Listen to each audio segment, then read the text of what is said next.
How would the world be a different place if I had never challenged the authority of Freely and Durianrider? Do you ever stop to ask yourself that? I mean, do you ask yourself what it would be like to live in a parallel world where Durianrider and Freely had remained the unchallenged champions and leaders of the vegan movement, where they were still convening their global get together in Chiang Mai every year, right?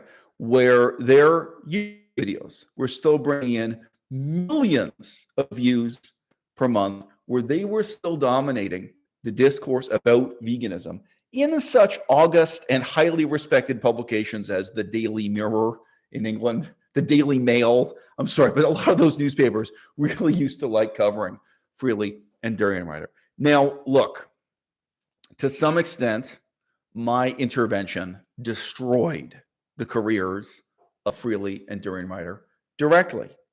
And to some extent, the effect of my intervention was indirect. It involved many factors beyond my control coming together. However, it's also true to say none of those things would have come together and happened if it weren't for my intervention. So to give an example, and this is only one of many, there was a guy who had a YouTube channel called Norvegan. And under whatever sordid circumstances, his girlfriend met up with and had sex with Durianrider. And she made a YouTube video denouncing Durianrider, defending me and supporting my case. And that video was on my YouTube channel. And it got more views on my YouTube channel than it did on hers at that time when it first went up, right? And I deleted it from my YouTube channel when I found out that some of the things she said in that video were deceptive, that it didn't live up to my own ethical standards. And she and her boyfriend, Hannah was her name, Hannah Chloe, right? I'm not getting the name wrong. It's been a few years, guys. And her boyfriend, Norvegan, they carried on this campaign against Durianrider. And it's quite right for people to say, look, when you look back at the history of what happened and why, it's not the case that this YouTube channel single-handedly destroyed Durianrider. There were these other things that happened. But that would have never happened without me and my YouTube channel. That specific video, that first step, which, by the way, sorry, not to blame everything on Hannah and her boyfriend, Norvegan, what stunned everyone, what everyone was astonished by, including Hannah herself and Norvegan, was Durianrider's response to Hannah's video, because he immediately made the controversy about allegations of rape. He took what had been a kind of low-key moral quandary or question within the vegan movement, and he immediately escalated it up to 11 and made it a conflict about rape. That's true. That also led to the destruction of Durianrider and his career. Again, my point is not that I did it alone, but actually none of these other things would have happened without my standing up to Durianrider and my refusing to back down. Now, another factor here, if you guys don't know, is Freely herself. I'm going to read you something verbatim now. It's actually easy enough to find on the internet. It's easy enough to find on Durianrider's own website. This is a statement Freely made on the internet. I think she made it on several places on the internet. I believe she made it on her own blog, but I think it was also on her Facebook page. Correct me if I'm wrong. But anyway, this is a statement. I'm sorry, she might, at that time, I think she might have been banned from Instagram. I forget if she was on Instagram or not. Freely was banned from Instagram a couple times. But in any case, this is a statement in writing Freely made about Harley, and it was very damaging to both of their reputations, right? And I can go through it. None of this would have happened without my intervention, even though I am not responsible for this in any way. Freely the Banana Girl said, quote, "He would constantly stare at and do groundwork on young girls, even underage ones. This made me even more insecure about myself. One girl in particular in Adelaide, he was always trying to get close to, and it creeped me out. Her name is Porsha, and he said that if we weren't together, he would, quote, fuck her if no one found out, close quote. She was 15. I found it so disgusting, but he said, quote, well, at least I'm being honest with you, close quote. He would compare me to these girls all the time. He would say I was looking old and stressed and that these young girls had far more potential on YouTube than me, so I should do whatever it took to look younger. He constantly would make everything about my looks, online and in person, when speaking to others. He made me feel like little more than just a body. I'll be the first to admit that this was terrible for my self-esteem. Okay, so that's actually not the complete message. I think you can tell we're stopping mid-sentence there. So irony of ironies, what eventuated in Chiang Mai, Thailand, was that Durianrider made completely baseless allegations about me that I had some romantic involvement with underage teenage girls, right?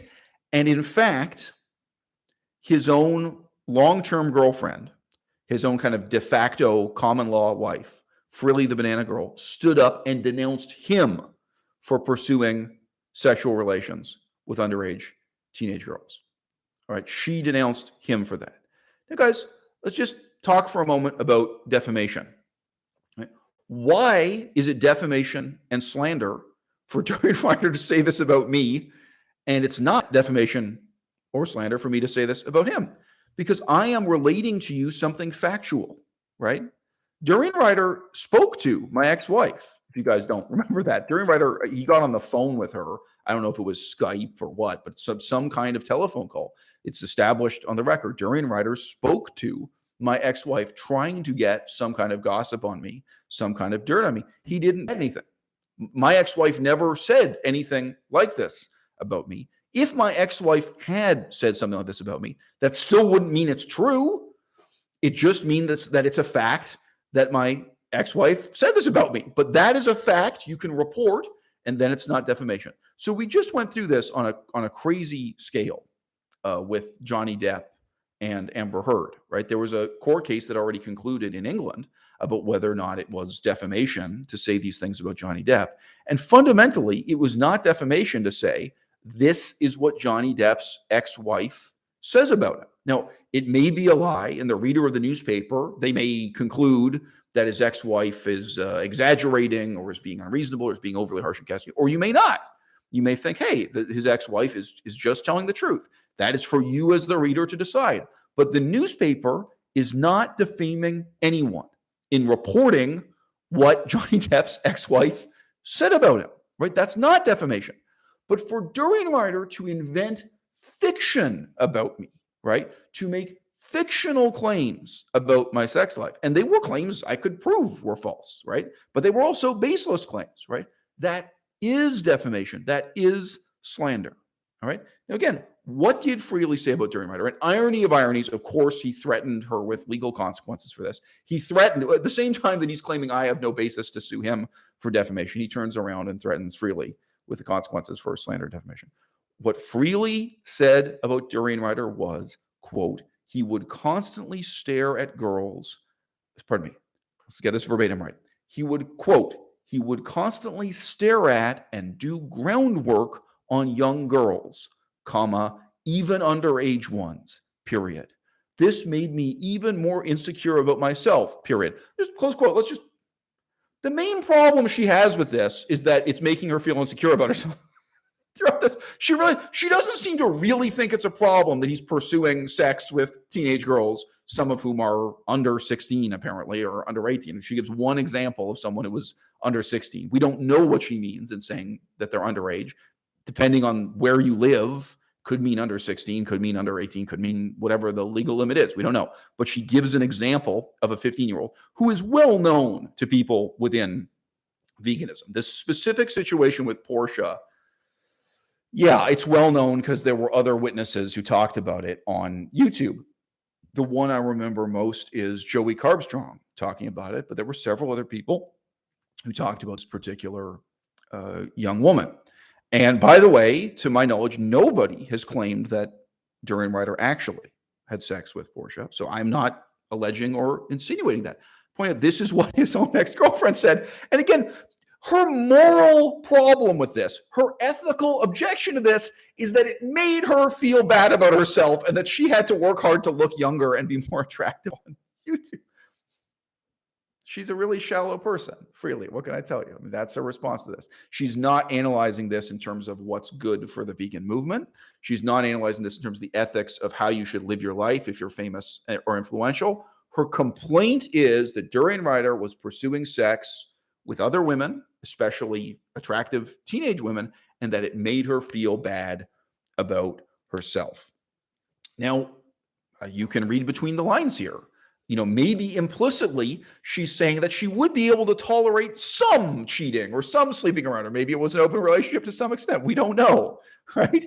But it is remarkable that her complaint about Durianrider was that his pursuit of sex with younger women negatively impacted her self-esteem. And that is exactly what she says. Not that it negatively impacted the younger women, not that it negatively impacted the vegan movement or their career on YouTube, which is obviously true. Obviously, this destroyed their reputation on YouTube. And again, that's not because of me.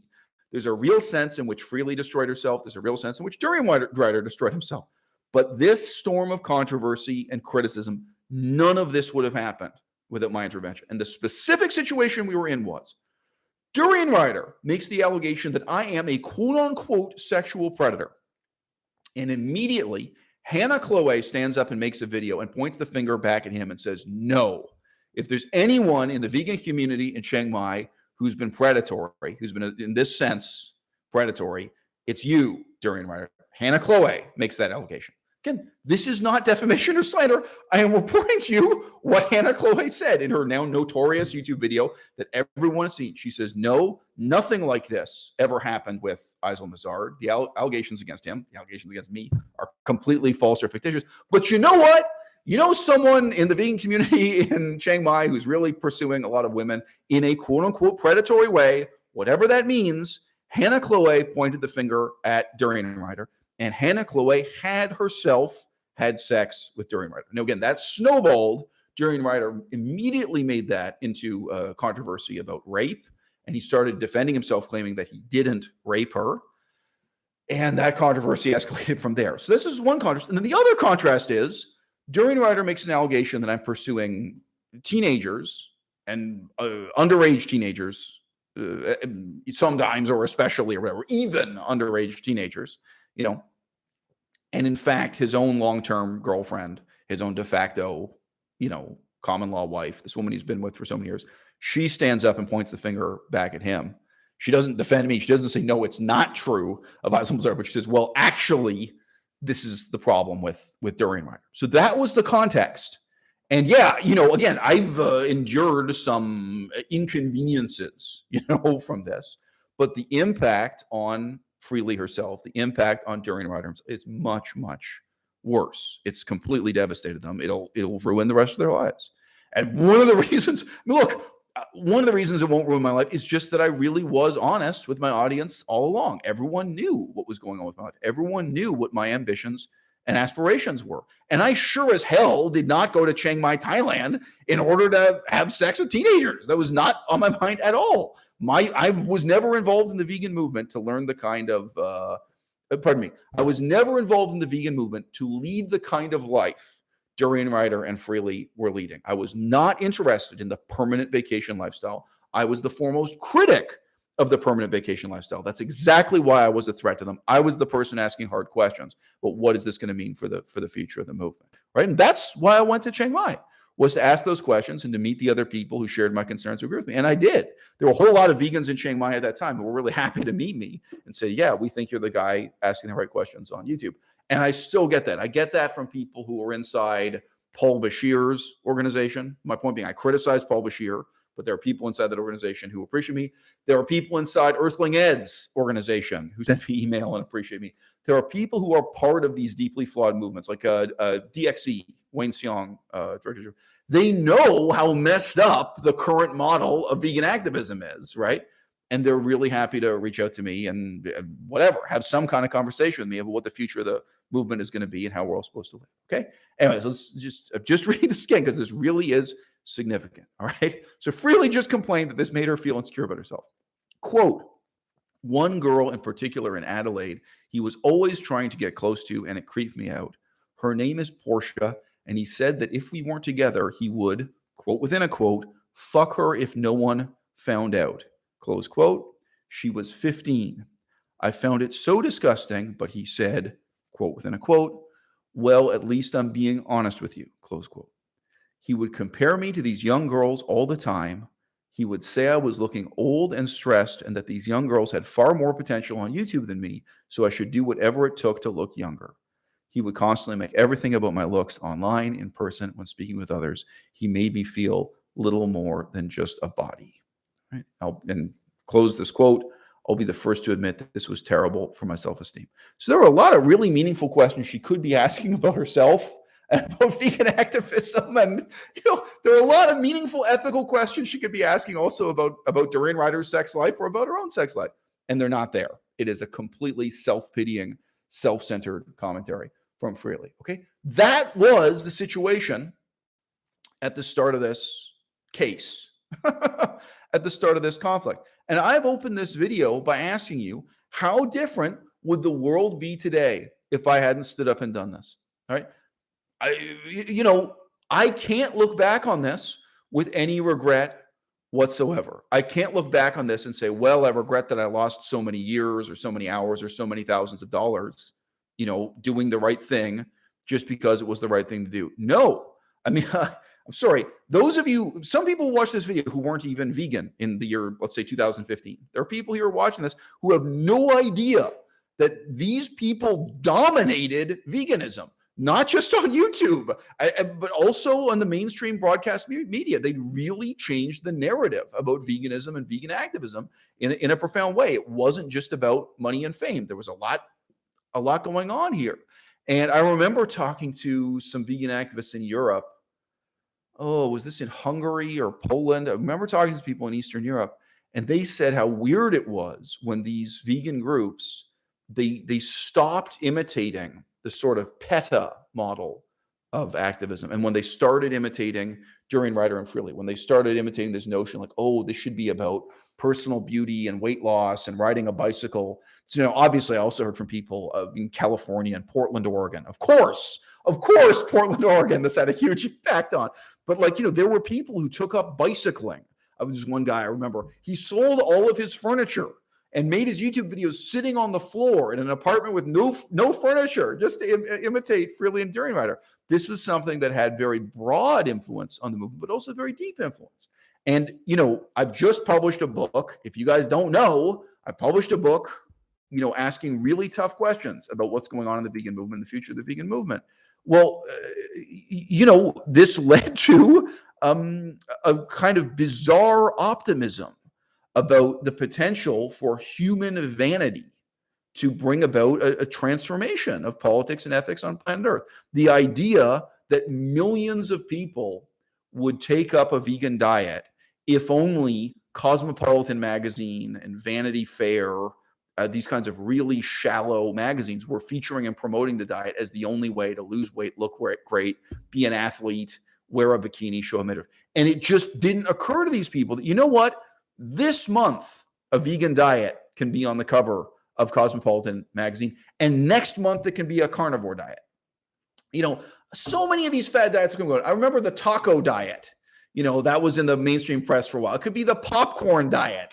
But sure, the mango diet, the mango and banana diet, that could be on the cover of magazines one month. And guess what? There's another magazine coming out the next month, and the editor of that magazine is sitting there saying, what are we going to go with for the lead story? This woman lost 40 pounds on the popcorn diet.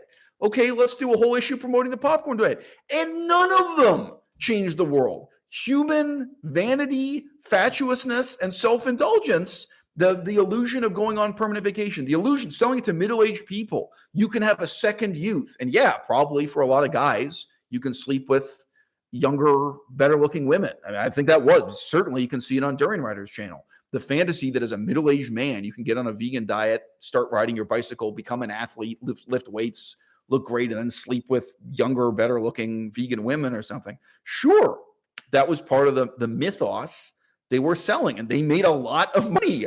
But it was a fundamentally broken, incoherent, self-contradictory, nonsensical model for what the vegan movement was supposed to be. It had to stop sooner or later. And yes, I take credit for ending it sooner rather than later. I had a critique of Freely and Durianrider for at least 1 year on my channel, and that critique, dramatically had effect because of the evils of who Durianrider and Freely were privately becoming public in the aftermath of Durianrider making these slanderous, defamatory comments against me. Right? So that's the situation. Now, in this video, guys, I'm happy to do Q&A. Thanks for making comments. If you want to hit the thumbs up button, it'll help people find the video. I can chit chat with you. I'm making this video today because this is now May 5th, 2022. And I was supposed to fly back to Thailand. I was supposed to have my next day in court in Thailand. And I talked to my lawyer and so on and so forth, as you can imagine. There is this pandemic on planet Earth you may have thought about. And just a few months ago, it seemed as if there was some optimism that the pandemic was over and done with. And right now in Southeast Asia, it is not over and done with. In countries like Thailand, in Vietnam, in Myanmar, and indeed in China itself. In terms of the dominoes, the domino effect, China is the biggest domino to fall. Wherever you are living, when you see this, it may be that quarantine is over where you are. It may be the danger is over where you are and people are getting on with their lives. It's a big planet, all right? And no, like in many ways, Asia is actually going through like its first wave. You talk about the third wave, the fourth wave. When you look at the chart, the number of cases recently has been so enormous there. So the travel restrictions are crazy, all right? That's basically all there is to it. And if there's one thing I've learned in the last several years, it's that the Thai court system is really good at delaying and rescheduling a case because we've delayed and rescheduled so many times. And, I'm not in a situation where I can fly to Thailand right now with all these crazy restrictions. So I don't know when my next day in court is. If you guys have questions about that, I can answer them. But that's the update on that level about that particular thing. I'll just be real with you in terms of what the experience was for me in finding that out. I was sitting there clicking through the website to buy the airplane tickets. This is now several months ago. I completely assumed I was just going to buy an airplane ticket to go and come back. And, you're looking at all the different kind of minute factors. Oh, is it cheaper if I fly on a Friday or a Sunday? You're kind of looking at the chart. You're going through all this stuff. And, you're getting these warnings pop up. You cannot do this unless you've satisfied condition X, Y, and Z. Make sure you see the government restrictions. And to some extent, while I'm dealing with the deals, like, yeah, okay, I'll look into that in a minute. I 100% assumed that whatever the barriers were, they would be superable rather than insuperable. Like you'd be able to cope with it. You'd be able to jump through the hoops. And I'm like sitting there with my credit card out, ready to make the purchase on the internet. It's like, okay, now I'm going to read the fine print here. I'm going to start going through the government guidelines. And they were insuperable rather than superable. It was like, wow, there's no way I can do this until these travel restrictions end. Like this, for me, this is impossible. I can't do this. So, obviously I'm disappointed. And again, the good news about the Thai court system is it's already gone on for years. They're willing to reschedule. And I think probably a lot of their cases, just even domestic cases, let alone international cases, probably a lot of things have had to be delayed and rescheduled again and again. Now, I haven't seen the current judge in charge of the case. The last time I was in court, they had fully 3 judges on a panel, handling the case. But it's not surprising with so many years having gone by, at least one of the judges has changed. And what was reported to me by my lawyer is that the current judge who's taking the lead in the case, the judge who seems to be in charge, he does take it really seriously. And that's why he did not want my testimony to be by Skype or by telephone or something. He wanted me to be there in person, given the seriousness of the case, for me to give a deposition under oath, give testimony under oath, however you want to say it. So that's a good sign that the judge is insisting on that, on the letter of the law as well as the spirit of the law, and saying, no, this guy has to fly in and be in court. Obviously from day one on this, I remember, saying this to another YouTuber who's quite a stupid person, didn't get it. I remember saying to another YouTuber, look, I have never promised people that I would win. That's ridiculous. What I've always said is I am going to stand up and do the right thing because it's the right thing to do. That's what I'm here to do. If I win, I'm going to win fair and square. If I lose, I'm going to lose fair and square. But if I lose this case, I still will, for my part, I will have done morally the right thing to do. And as I said, sorry, in the first 20 minutes of this video, you know, it's already had a tremendous effect. And look, guys, I know when the history of the vegan movement is written, it's going to be all about Peter Singer. That's what it's going to be all about. People are going to discuss the last decade of the vegan movement as if Peter Singer is what's worth talking about. And it's not. Okay. Nothing could matter less for the last 10 years of the vegan movement than Peter Singer. All right. I'm sorry. Let's just come back to the examples I mentioned before. Nobody started riding a bicycle up a mountain because of Peter Singer. Nobody sold all their furniture and sat down on the floor because of Peter Singer. Nobody reorganized their whole vegan movement because of Peter Singer. Freely and Durianrider had a deep and broad impact on veganism. Their impact was massive. They also had a massive impact on a huge audience of meat eaters who were drawn to the spectacle. So as I said in that book, Freely and Durianrider and the whole phenomenon of what was going on in veganism around the year 2014, that epoch of veganism, it created a freak show. And the vegan activists were optimistic that somehow this would indirectly generate or regenerate an ethical, political vegan movement, that this was going to change the world for the better forever, in all the best. But even though this was a freak show, that it just sounds so ridiculous when you say about it, that the outcomes of the freak show were going to be to produce, the same kind of outcomes that, for example, the struggle to abolish slavery, produced. Well, guess what? That's not how the abolition of slavery went down in the history of the United States of America. It wasn't a bunch of people giving interviews about how if you liberate your slave, you're going to have six-pack abs, how you're going to look better in a bikini. Like, the abolition of slavery was not based on catering to human vanity or catering to the idea that you're going to have a better sex life. There was a lot of that. There's a lot of that saying to men that they'd have better erections, that they'd be able to sleep with these young, fabulous vegan women and stuff. There was a lot of catering to the fantasies of the male ego, and there was a lot of catering to the fantasies of the female ego. Yes, I mean, the aspect that the media paid the most attention to was doubtless the teenage female ego, or girls, say, 18 to 24, Bonnie Rebecca, Essena O'Neill. Essena O'Neill, there's a media darling from that 2014 era, as if that's what it's about. But guess what? A huge amount of the money came from catering to the middle-aged female ego. It came to catering to the elderly female ego and saying, hey, you're getting older. You don't have to look like your grandma. You can look like Freely. You can have this amazing body. You can do yoga, and you can wear skin-tight, undersized clothes all the time. You can be a middle-aged woman and be this, And by the way, guys, if you don't get the irony, the carnivore diet people play exactly the same game. They get exactly the same outcomes. Jordan Peterson's daughter, I believe she's called Michaela Peterson. I honestly don't know the right way to pronounce her first name because it's based on the historical figure Mikhail Gorbachev. It's a man's name with a feminine ending. So I don't know, Michaela Peterson, exactly the same message. She says to people, hey, don't be a follower, be a leader. She says to people that you can be an apex predator, like you as a middle-aged woman can be this powerful, predatory, figure if you just sign up for her diet. So, I mean, the same tactics that were used to support and propound veganism can be used against veganism. And they are being used against veganism. And guess what? The anti-vegan arguments are way more popular than the pro-vegan arguments.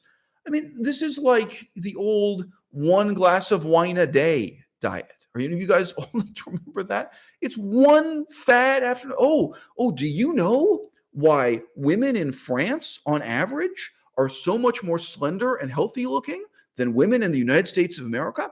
It's because of the one glass of wine a day diet. Do you know? The same way, you may not remember this book. There was a hit book called The Skinny Bitch Diet. That was old. I mean, that wasn't new. There was like, eat like a middle-aged French woman instead of a middle-aged American woman. This book will tell you how. The Mediterranean diet. Like, again, there's all based on stereotype notions. So don't you know women in Italy are slender and sexy? Eat this Italian, Middle-aged diet. Yeah, right. There are no alcoholic chain smokers in Italy. Real, like, yeah, right. I mean, this is all based on a myth. Oh, don't you know women in Japan are effortlessly thin? You should try the Japanese diet. Don't you know women in China, women in Thailand or Southeast Asia, just get on the, it's been one fad diet after another. And the ludicrous part is they put on this freak show and they thought the outcomes of it would be the same as the abolition of slavery, that this was vegan abolitionism, right? And they're not. They're the same outcomes as any other fad diet that came and went. They put on this freak show without thinking ahead just 5 years to realize that when the freak show ends, veganism has no show at all. Now, I've just written a book about this. It is only 100 pages long. It's $1 on Kindle, and it's basically the minimum possible price on paper. So wherever you are, could be $5, could be $6 on paper. Unlike Freely the Banana Girl, I'm not trying to get rich out of this movement. I'm not trying to get rich out of this book. I set the price to be the minimum I could. It's not worth describing all the different options you have to click when you publish on Amazon, okay? But if you want to know more about that, these are, important questions. And guys, we got to start coming up with new answers. And I am not some egomaniac who thinks that I have the only viable answers. I wish I could tell you I had competition. Who's my competition? Peter Singer? Who else is offering any kind of intellectual leadership, intellectual introspection, or just brainstorming about what the vegan movement can be and is supposed to be, right? I have basically zero competition. So I'm not out here saying that my solution is the only solution, that you must follow my guidance in this. If you've got better ideas, leave me in your shadow. Eclipse my contribution to the vegan movement. But right now, it's basically me and Peter Singer and Gary Yourofsky and Gary Francione. Like, this is the brains trust veganism has going for it. And I've got to tell you, yeah, what I have to say about the future of the vegan movement, is it better than Peter Singer? You're damn right it is. Is it better than Gary Francione or Gary Yourofsky? Is it better than the only competition I've got? Of course it is. So I do want to say to you, take the time, buy the book for $1. If you read the first 5 pages of this book, if you get the free sample of this book, you are going to realize it's telling you things that have never been discussed on my YouTube channel. This is not a repetition of what's on the YouTube channel. It's not a summary of what's on the YouTube channel. This is a really powerful question. Pardon me. It's a really powerful statement about the most important question of all, which is what now, what next? Yeah, the critique of what's gone wrong in the last 20 years in veganism is tremendously important. You've heard a lot of them on the channel. The critique of what's wrong with Freely's approach and what's wrong with Durianrider's approach, it is important, okay? But with all that having been said and done, I did not write a book repeating one word of that critique. The book is about what now, what's next, and the answers to that question, the answers you come up with. And again, you can use my answers. You can steal my ideas. I encourage you, take my ideas. If you steal my answers, great, more power to you. But otherwise, you've got to start coming up with your own answers, all right? This is going to change your life in the next 5 years. If your answer to the question, what should be the future of the vegan movement, is you think it's people standing on the sidewalk covered in fake blood, holding a sign, chanting, is that what you're going to do? Are you going to do that 1 day a week? Are you going to do it 2 days a week? Every week, every month for the next 5 years? And what are you going to have to show for it at the end of that process? Is that what's up? Is that the future of the vegan movement? Is that the future of your life? And guys, I mean, there's a whole range of just crazy, self-defeating, stupid forms of activism. And those forms of activism are so stupid and so depressing that it funneled people into the Freely and Durianrider phenomenon. And I get that. Like, I sympathize. They're like, hey, the old model of activism is disempowering and denigrating. Here's someone, Freely and Durianrider, here's someone who's saying that you can be empowered, you can be influential, you can change the world by getting on a bicycle, going up and down a hill, having a lot of sex, going to the beach and swimming. That's it. When you compare just those two options, it seems really appealing. And I knew when I spoke to all these people who signed up for it. And yes, some of them were middle-aged. Some of them were teenagers. Yeah. Oh God, yeah, right, Maddie Limburner. I'm thinking also of the girl I interviewed on my channel. Sorry, Maddie Limburner, Melissa mentions, is a great example of that. But I interviewed a young woman on my channel, and she dropped out of high school to go live this life in Chiang Mai. And of course, one of her fundamental problems was that the weight loss diet actually caused her to massively gain weight, not lose weight. She was a totally slender person before Freely's diet, but she was an example of someone who gained a ton of weight living in Chiang Mai, eating these massive amounts of fruit every day. She was not the only one. We had quite a few case studies of that. Now, it hasn't been mentioned up to this point because that's not what I'm interested in. I'm not interested in the most effective way to lose weight or gain muscle mass, but it is at least a footnote to this that actually the diet and exercise advice given by Freely and Durianrider, it was terrible. And, a fool and his money are soon parted. You tell me you can go ahead and buy their ebook and try it for yourself. But, again, so that was someone, I believe she was in Chiang Mai for 2 years. That's just from memory. You can actually watch the YouTube video and she'll talk about how long. There were people who dropped out of high school. There were people who dropped out of college to go to Chiang Mai and study at the feet of the master and live this lifestyle. And in many cases, to try to become famous and successful on YouTube. Not all of them wanted that. Some of them just wanted the body or wanted the sexuality. Some of them wanted to save the planet. Some of them wanted to save the animals. Some of them wanted to make the world a better place. Where there were all these people brought together and galvanized by this new model of activism. And partly they were running away from the hopelessness of the old model of activism. Now, I'm out here and I'm publishing this book. You can click on the link and get it for $1. Whatever, get the free sample and start reading it. I'm publishing this book saying to you, both of those models are wrong. And I'm saying to you, even if you don't think I've got all the right answers, I'm asking all the right questions, and I am presenting you with a new, better, positive model. And it's not just a model for the vegan movement. It's not a model for society on the scale of millions. It's not a utopian plan on a huge scale of what millions of people should do with billions of dollars. All right. It is a model for what you should do this month. And then month after month, how you are going to change and develop as a person, how you're going to influence the future of planet Earth in the next 5 years. And yeah, I think you're going to start seeing results right away. I think the message of this book is going to be something really positive in your life.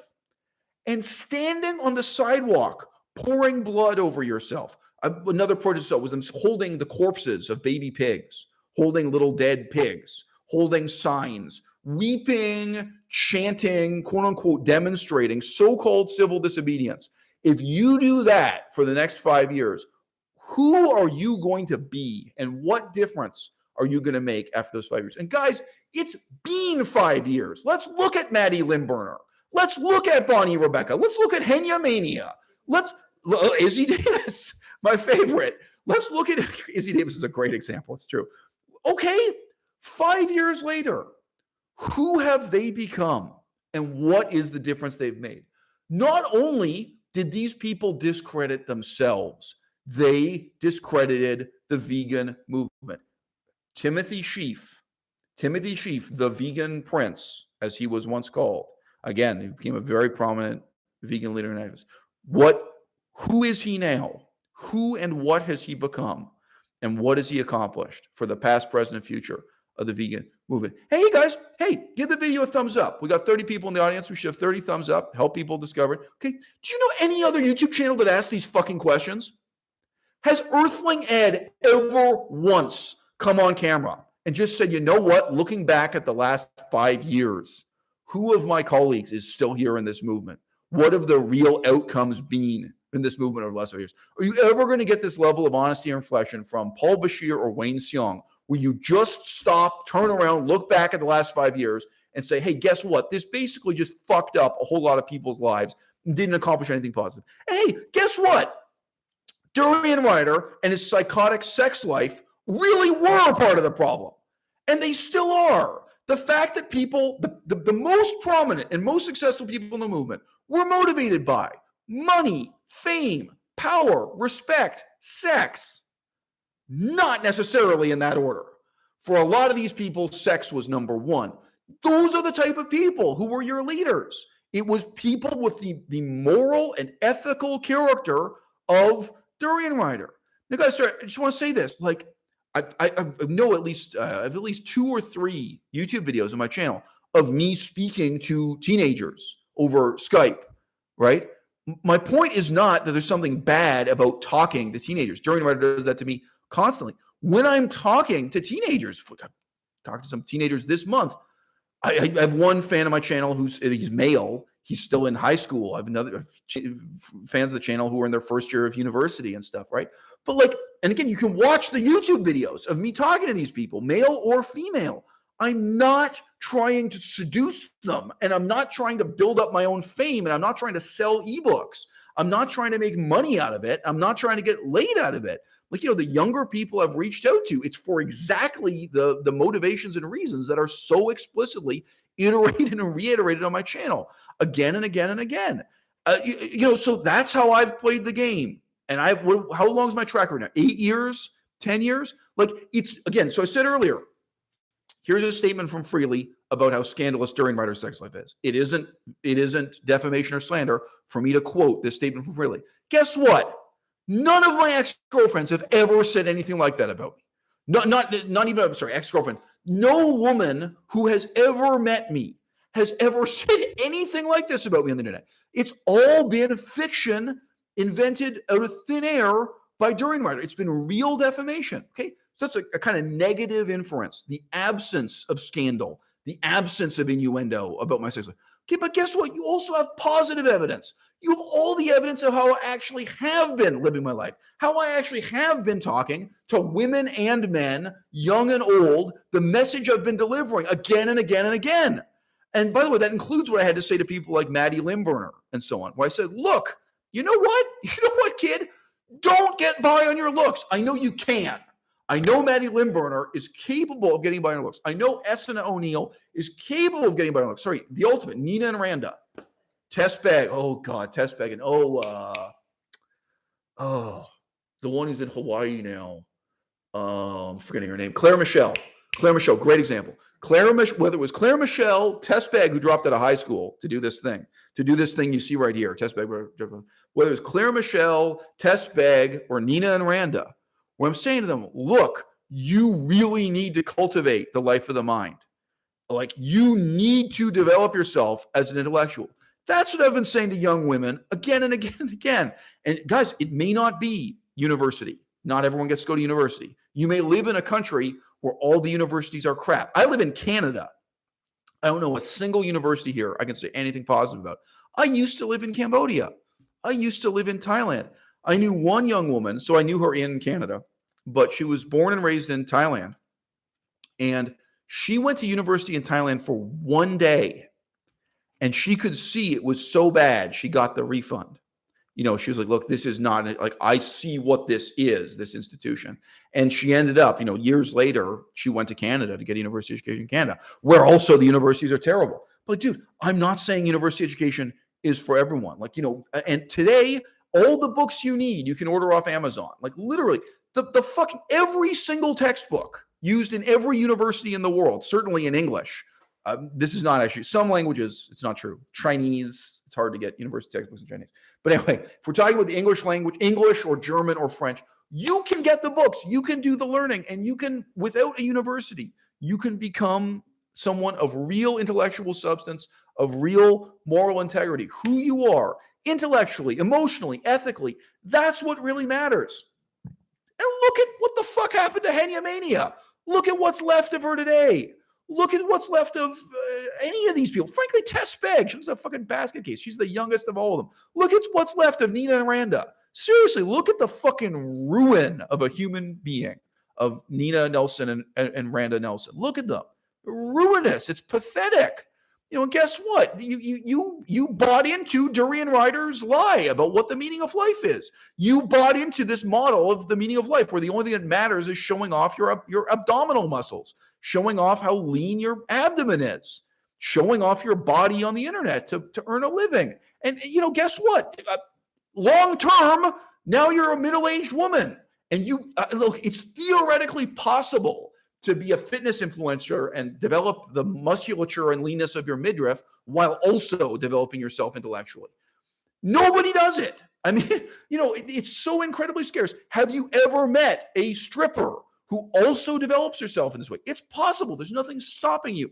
But most people don't, because they're making a meaningless life their priority. And look, guys, I'm really opposed to people watching sports on TV. Like, men waste a shed load of time watching football on TV. They waste all this time watching ice hockey on TV, soccer, football, whatever. Okay? I'm really opposed to that. But if you said to me, is it impossible to be a sports fan and also develop yourself intellectually and in the way you're describing, to have the life of the mind? Of course, it's possible. Okay? It's possible, but nobody does it. All right? Is it possible to develop the life of the mind while being a competitive poker player, being really like an inveterate gambler, being a gambling addict and like a really serious gambler? Look, I can't tell you that's impossible, but in reality, nobody does it. And if you talk to those people and talk about them what their whole life is like, when you have a life that's built around competitive poker playing, you'll start to see why. Well, guess what? Look at Nina and Randa. Look at the warning I gave them 5 years ago, and look at what the fuck is left of them today. Look at Bonnie, Rebecca. Look at any of these other people. Okay, and guys, these are not the worst case scenario, because the worst case scenarios are all people who've deleted their YouTube channel without a trace, deleted their Instagram without a trace, and some of them are already dead. Okay, the vast majority of negative examples. So guys, this is a brief digression, but I just say this. Okay, if you walk around the city of Victoria, the city I'm in is called Victoria. If you walk around the city of Victoria, you only see the vegan restaurants that are still in business. You need someone with a long memory to point out to you and talk to you about all the places that used to be vegan that are now gone without a trace. Okay? You only see the YouTube videos, the YouTube channels, the internet personalities who are still successful enough to be a going concern. Look at Stella Ray. Wow, what an example. What Stella Ray, another disciple of Durianrider. Look at her today. It's pathetic. It's pathetic. What if Stella Ray was your daughter? What if Stella Ray was your sister? How bad would you feel for her? And she's not the worst case scenario. I mean, look at vegan Cheetah. Look at what's left of him. But my point is this: no matter how pathetic Stella Ray is, no matter how pathetic Kenya Mania is, these are people who are really pitiable. What's left of them today, once Durianrider and Freely are done with them, frankly, once they're done with living that life and pursuing that dream. The most important thing of all are the stores that are just gone. The store has closed and disappeared. There's nothing left on the map to mark that it used to be there. There used to be vegan bakeries here. There used to be vegan restaurants. And it's easy to tell yourself veganism is a great success story because you're only seeing the successful examples, right? And look, so everything I've just said about the lifestyle activism model, the permanent vacation model, the Durianrider and Freely model, how many YouTube channels have disappeared that were from those people who really believed in pouring blood on themselves and holding up a sign and chanting on the street? I've known a few of those people face to face who did that for a number of years. I know one woman who still runs an animal rescue shelter, one of these places. And she knows, she's honest with me. I know she's honest with me. It's ruined her life. It has completely ruined her life. And her whole life revolves around doing fundraising, never having enough money for the veterinary care for the animals, providing the food, and literally chasing around and cleaning up these animals on a farm where the animals aren't happy and the humans aren't happy, and just perpetuates their lives until they die a horrible, dirty death. It's just awful being with these animals as they get older and older and their health falls apart. And you can't kill them. You can't, put them down because it's a vegan rescue shelter. Just how horrible her whole life is now, doing this thing she thought was going to be ethically wonderful, was going to help transform the world and create a vegan planet. So, she has no YouTube channel. She has no web presence. She isn't coming out and talking about our life is ruined by vegan activism. Most people just stop. Most people go back to eating meat and so on too, right? But I'm just saying, the negative impact, including the particular teenage girl. I mean, she was a teenager when it started. I forget. When I interviewed you, it's possible. When I interviewed her, it's possible she turned 20 or 21. But when she started, she was a teenager in high school. She has no YouTube channel today. She has no web presence. There's nothing you can find. And she has the only video you can see telling her story is my interview with her. And I don't think she goes all the way on that. She doesn't talk about how following Durianrider and Freely and moving to Chiang Mai and gaining a ton of weight on this diet, I mean, if it didn't ruin her life, it's seriously impacted her life for at least 5 years at a crucial stage, right? So, again, the most important negative consequences and indications, they've disappeared from the internet without a trace. And I ask you, who's asking these questions? Who is asking the questions?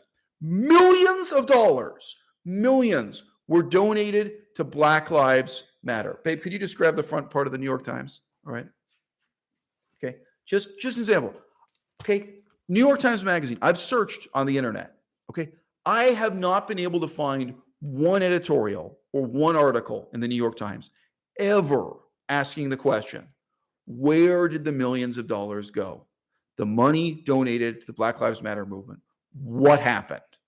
Asking tough questions and doing investigative research to find out answers. Now, I think there are some other newspapers that are asking those questions, right? That's the good news for that specific example, okay?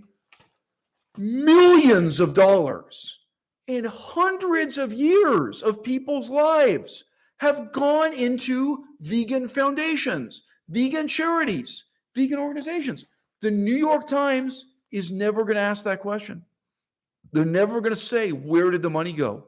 What were the outcomes? Never. All right. And when you scale it up, when you look at it on a huge scale, all right, you have a planet that's dealing with ocean acidification. It's dealing with climate change under various settings, terrible, irreversible, life-altering climate change, the melting of the polar ice caps, so on and so forth. All right. We have this whole bullshit political discourse going on that we can supposedly solve this problem through solar panels while everyone goes on eating pork and bacon 3 meals a day and all this crap. Like, oh yeah, the whole world is going to keep on eating cows and pigs and chickens. We're going to keep on having billions of these animals on Earth. We're going to keep feeding these billions of animals and having them pooing in all the rivers and lakes with untreated sewage on a scale of billions and billions of animals to feed billions and billions of humans, fucking unnecessary, unhealthy, we can solve the problem by driving to the beach to when you go on beach vacation instead of taking an airplane. It's no bullshit. I have seriously seen this argued, like in England, people are saying instead of flying to Spain, they're going to drive. They're going to take the ferry in their car and drive from England to Spain because that's going to solve global warming. That's what's going on, okay? Billions of dollars, all right? I have never seen any other YouTube channel asking the question. A vegan YouTube channel at least. But to be honest, even the meat eaters, they don't really ask these questions, right? Guys, we're running out of time. We're running out of time for the planet when you look at ocean acidification, the other really serious, really irreversible effects of climate change, right? We're running out of time. And you and I are running out of time because we're going to die, all right? You have only so many years on this planet. And that is part of why I'm so passionate in saying to you, don't become a gambling addict. Don't go skiing. I'm morally opposed to downhill skiing, guys.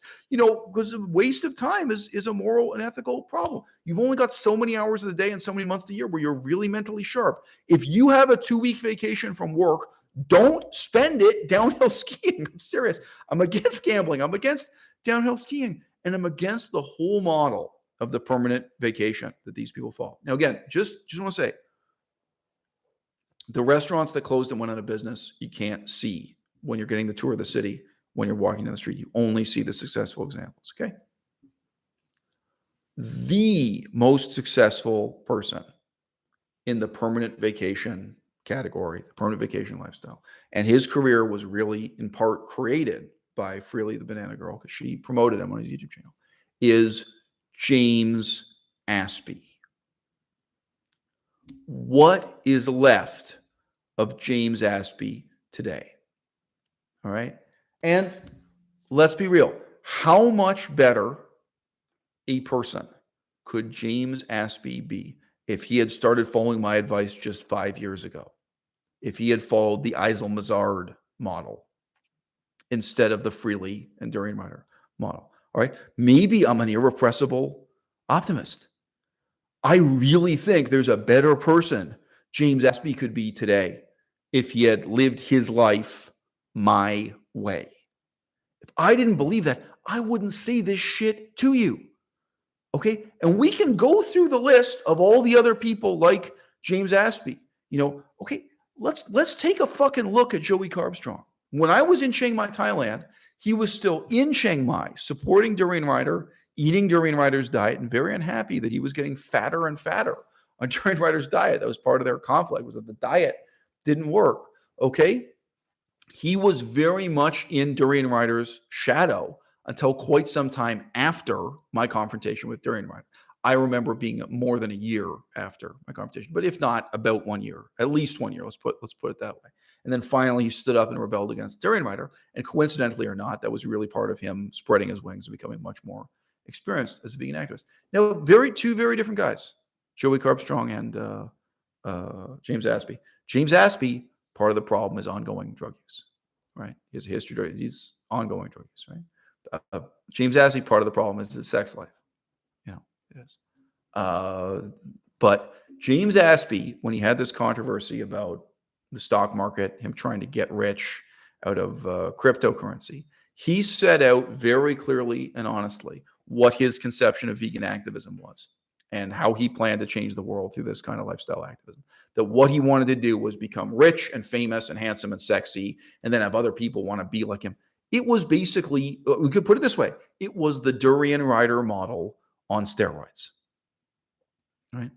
He wanted his own celebrity status, his own lifestyle of totally reckless, endless, childish self-indulgence, right? Him on the beach with his girlfriend in a bikini, him living a lavish lifestyle as a vegan. He wanted that to change the world. That was his model of activism. I am here asking you, 5 years later, today, looking at today in the context of the last 5 years, what is left of that broken down ruin of a man? What the fuck is left of James Aspie? What the fuck is left of Henya Mania? All right. It's no coincidence. And guys, I'm not full of optimism. How much better a person could Joey Carbstrong be? How much better a person could Earthling Ed be? How much better a person could Wayne Seong be? I admit I'm not that optimistic. I'm really not. How much better a person could Bonnie Rebecca be, or Tess Begg, the one whose name I give him, Claire Michelle. Better. Okay, they could be better than they are now. How much better? I can't say. But yes, they could be living a better life if they were living it my way. And those people could be powerful, effective advocates for a vegan future, for a vegan movement, if they were living their lives my way. And they can't, and they won't, because they didn't, because they instead lived Durianrider's way. All right? Period. And I'm going to tell you something. I think the damage is permanent. I think James Aspie could have turned his life around 5 years ago, and now he can't, and he won't, and he never will. I think it's game over for him. Say the same about Richard Vegan Gains. You guys know I was positive and encouraging to Richard for years and years and years before I started coming on YouTube and saying, look, Richard, this is really dark. This is really messed up. Before I started really criticizing him in a harsher and more condemning way. Okay, yeah, you know what? Maybe 8 years ago, maybe 7 years ago, at some point, Richard, I think, could have turned it around and could have started living a better life. And he didn't. This was the path he got on, right? And there is no saving him today. I mean, with a lot of these people, I just feel it's a matter of time before I get someone sends me an email letting me know that they're dead. That's it. I have no hope whatsoever for them. So guys, I wouldn't be saying this to you if I didn't think it mattered, not just in some abstract sense of a society of millions of people, the future, or climate change, right? I'm talking about you. I'm talking about the immediate future for your life, right? And right in this video, I haven't even gotten into. There are even worse leaders for the vegan movement. So we just got a mention in the comments about being put in prison for terrorism, right? There are a lot of forms of vegan activism that'll put you in jail, and there were a lot of people on YouTube, making excuses for it. Okay, guys. So look, that was my update on this. I think I'm going to wrap up the video there. I will just mention, I mean, I thought I would read this stuff out, but it's probably kind of boring. It's just on a lower intellectual level than everything we've talked about here. But the emails I've had from Durianrider, many of them are posted on my blog. I can give you this link right now. This gives you, I mean, I would feel embarrassed. I don't want to waste your time. I don't want to provide you with 100 pages of emails. But, this is a link to a long list of emails that I received from Durianrider. The sad fact is that after the end of this list of emails, he continued writing to me. And fundamentally, nothing in his attitude has changed. Nothing in his act has changed. He reverted to trying to bully me, trying to extort me, and directly threatening to invent lies about my sex life and then put them on the internet in a way that would ruin my professional reputation. So we're getting, like, in terms of a court of law, we're getting a full modus operandi here, right? We're getting a full, and he is threatening me, and he's demanding that I delete my own videos and so on. And that if I don't, he's saying that he's going to make up lies about my relations with teenage girls. And he's saying the police will go after me, so on and so forth. So it's, and he claims he has Facebook posts he can use against me that I use screenshots of Facebook posts, presumably Facebook posts I made or something, or Facebook posts of other people saying these things about me. So, he claims he has something that Socrates said about me. I should give you guys my blog update. I had a blog, Whatever Happened to Socrates, and there was another one on whatever happened to, you mentioned a minute ago, the girl from California, Izzy David. There you go. Yeah, those are two good blog posts I should give you guys. So, I know it would be nice to imagine that. So I'm just giving a synopsis here of the email rather than, reading it out to you guys. It would be nice to imagine that Durianrider had made some kind of progress, had made some kind of intellectual or ethical change where he now looked back on what happened in 2016 and realized that was wrong and he wouldn't do it again. But the hilarious thing is, not only is that untrue, he is doing the same thing again. He is doing the same thing right now. And this is also true in terms of his lies about health and diet advice, by the way. I have a YouTube video of him, a video from his channel that I downloaded, where he's making things up off the top of his head about Hashimoto's syndrome.